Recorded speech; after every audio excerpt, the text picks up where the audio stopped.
Today we're joined by the world-renowned sport nutrition expert and special projects editor of the International Journal of Sport Nutrition and Exercise Metabolism, Professor Louise Burke. And Louise has written an upcoming editorial for the journal talking about communicating sports science in the age of the Twitter sphere. Thanks for joining us, Louise. Thanks, Ben. Louise, I've got a series of questions for you to help our readers understand a little bit more about the article. I really enjoyed reading it, and as usual, your writing style makes it very easy to understand where you're coming from. You start off the article talking about the history of sports nutrition, given the journal turning 27 this year, and highlighting what it was like to be a sports scientist, sports dietitian in the pre-internet era. Can you tell us what personal or research attributes of this period you still use today, or that have sort of stood the test of time?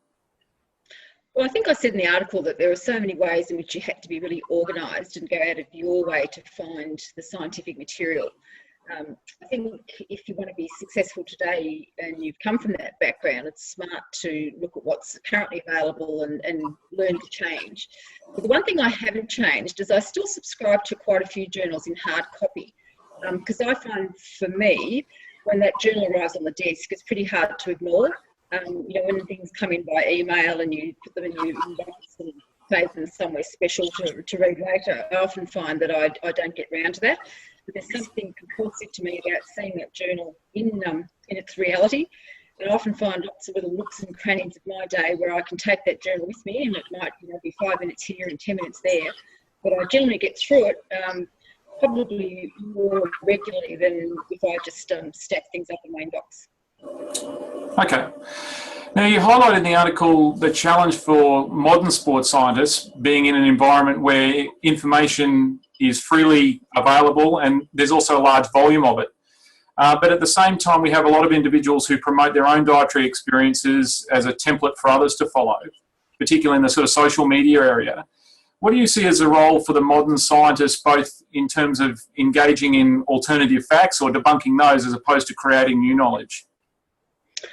Look, it's a really tricky question. I think, this is the hardest time in my life to be a scientist, because you're competing with so many other people who've got very loud voices. And just because you're shouty doesn't mean that you're right. So I think one of the things we need to do is be confident about the process of science and how we need to play our role in it. And then to just be quiet and take things not personally, but as an opportunity to promote good science. So I'm always looking for ways in which I can provide information that's interesting and grabbing to people. And then once I've got their attention, there's something more that they can grab onto later. It might be that they listen to a soundbite or a short article, but then the full article's available later, or there's some other way in which they can get the background information once you've got their attention. So being able to have different ways in which that information is conveyed is important.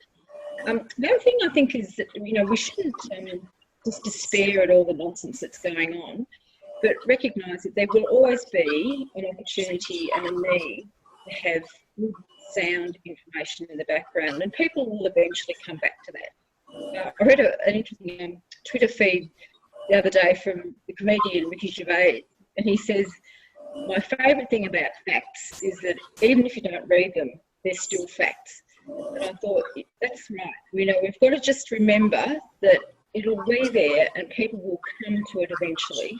And we've just got to keep being confident to have the information there, have the confidence in it, and eventually we'll get our turn to be heard. So you describe in the article 2 recent examples from your own research where you've been collecting some new information around the low carbohydrate, high fat dietary regime, of how your scientific information has been interpreted or misinterpreted in the initial phases of its sort of post-publication. Can you tell us a little bit about any lessons or hindsight that you've had on that, and any lessons you've learned for the future? Yeah, thanks, Ben. I think I can probably contrast the two completely different emotions I had. So the first emotion when we finished the project, and these were incredibly large studies, involved elite athletes, collaborations, good funding, and we had some really wonderful findings in terms of great scientific outcomes and very clear findings. So we publish these in some good journals. And when you get to that phase, you're feeling, really proud of yourself, and this is a contribution, and people are going to love this. And then the next thing, it gets picked up by various either lay or social media. So it's all over Twitter. It's written up in some magazines, and completely misunderstood. So first of all, you've got perhaps a difference in interpretation from some people reading it, but then you get the next level of people grabbing it and starting, writing some, pretty nasty things in some cases, or some pretty misunderstood things, and just changing the whole feeling of pride to a feeling of frustration.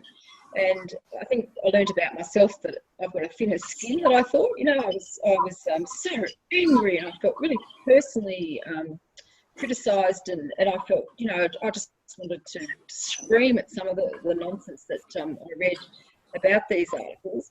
And it took me a while to sort of then get back into the feeling of pride that I had, and we'd felt as a team that we'd pulled off some great work, and that we'd done something that was good for the world, and then to have it sort of thrown back in the face in some cases as either being wrong or useless or biased or whatever, it was confronting. So I guess the lessons I learned from that would be, number one, from the personal point of view, stop being so thin-skinned, and if you don't handle that information well, then just don't read it.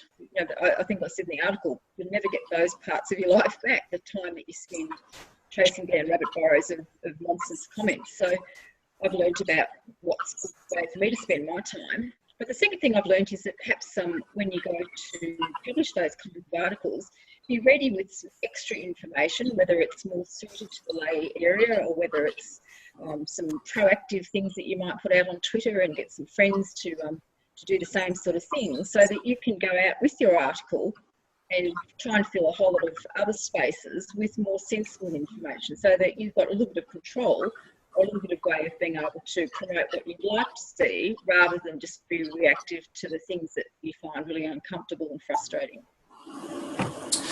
You said to me once, when I was much, much younger, I had a fellowship at the Institute of Sport with you, and I remember having dinner one night, and you said to me, look, one of your career goals was to be well regarded by your, or as a researcher, by sort of scientific peers, and that was something that you really saw as, sort of fundamental of what you wanted from your career.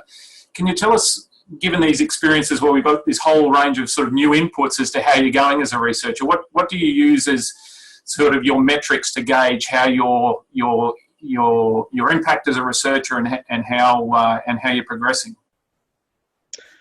Oh, that's a very interesting question, and I don't think there's a single way that you'll ever receive that kind of accolade that you're looking for. You're never going to get that letter in the mail from everyone you ever know saying that everything you've ever done is the best thing that's ever happened, as much as you'd like it. I'll just get your address now so I can send it to you. Oh, thanks. Make sure you put a postage on it. No.